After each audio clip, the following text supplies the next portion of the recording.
প্রধানমন্ত্রী শেখ হাসিনা তার সাম্প্রতিক চীন সফর নিয়ে আগামীকাল রোববার সংবাদ সম্মেলন করবেন। শেখ হাসিনার প্রেস উইংয়ের সংবাদ বিজ্ঞপ্তিতে জানানো হয়েছে, রোববার বিকেল ৪টায় প্রধানমন্ত্রীর সরকারি বাসভবন গণভবনে এই সংবাদ সম্মেলন অনুষ্ঠিত হবে। চীনের প্রধানমন্ত্রী লি কিয়াং এর আমন্ত্রণে গত সোমবার সরকারি সফরে চীনে যান প্রধানমন্ত্রী শেখ হাসিনা। তিনি গত বৃহস্পতিবার দেশে ফেরেন।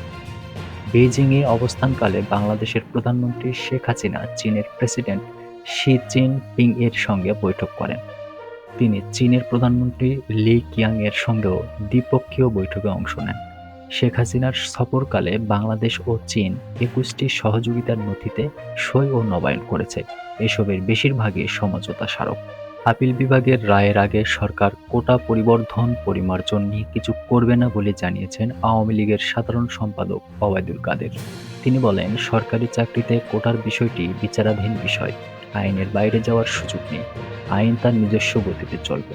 আজ শনিবার আওয়ামী লীগ সভাপতির ধানমন্ডিস্থ রাজনৈতিক কার্যালয়ে শিক্ষক নেতাদের সঙ্গে বৈঠক শেষে ওবায়দুল কাদের সাংবাদিকদের এসব কথা বলেন।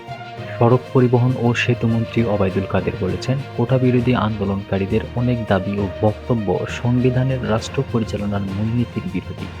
সাংবিধানিক রাষ্ট্র পরিচালনার মূলনীতির আওতায় প্রণীত কোনো সরকারি নীতি শিক্ষার্থীদের একটা অংশের দাবির পরিপ্রেক্ষিতে পরিবর্তন হতে পারে না। উচ্চ আদালতের নির্দেশনা সংবিধানের আলোকে বাস্তবায়ন করতে হবে। আওয়ামী লীগের সাধারণ সম্পাদক ওবায়দুল কাদের বলেন, রাষ্ট্র পরিচালনা সম্পর্কিত সংবিধানের ১৯ অনুচ্ছেদে বলা হয়েছে, সুযোগের সমতা নিশ্চিত করবে রাষ্ট্র।